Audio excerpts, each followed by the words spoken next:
Welcome to the Thrift Shop. Today we're going to talk about the Shure M97. Alright, so I'm about to bore you.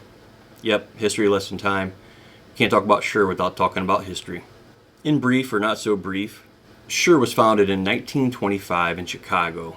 In 1931, Shure started producing microphones, and this continued through World War II as a key supplier for the U.S. Armed Forces.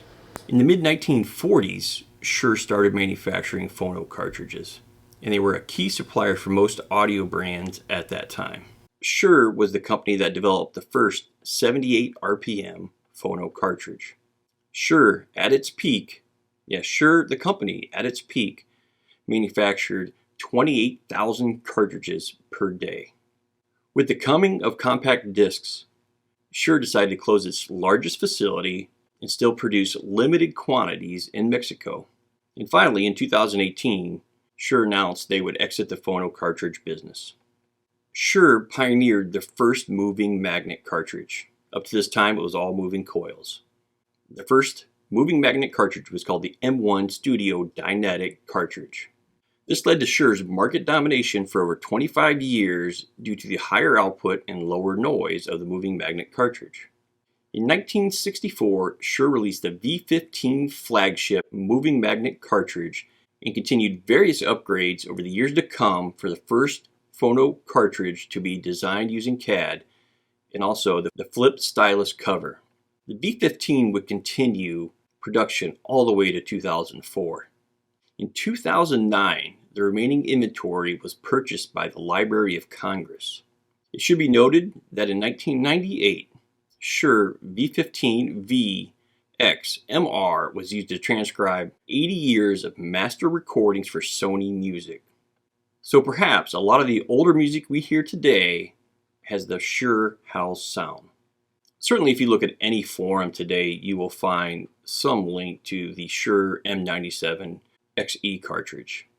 Finding the M97X history proves to be a little more difficult. With that said, I'm not even sure of its original MSRP. I've seen something from $69 to $99 and was considered the budget value killer. Many refer it to the best value cartridge available until it wasn't available anymore. The inventory of the new M97xE was drawn down after Shure decided to exit the market. In fact, if you look on Amazon right now, you will see this very cartridge, the M97xE, for sale for $799. It probably won't sell, but someone's trying to sell it. In thrift shop fashion, I found a gently used cartridge on eBay for less than $100. It was missing a stylus, but I was okay with that. I figured I would go to Gico or LP Gear for an upgraded stylus anyways, because that's all the rage on the forums. Just to test out this cartridge, I purchased the cheapest replacement stylus on eBay for $34 just to see and make sure that the cartridge would work. I installed and was off playing music. I played music for about 2 minutes before the cartridge failed. First one channel went out, and then the second channel went out.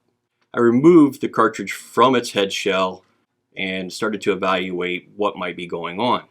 I measured the resistance, and both of them seemed to be within spec. I decided to clean out the cartridge with contact cleaner. Sure has been known to have corrosion issues inside their housings, so I thought I might clean it up. I will say, for the first 2 minutes, the sound was pretty good.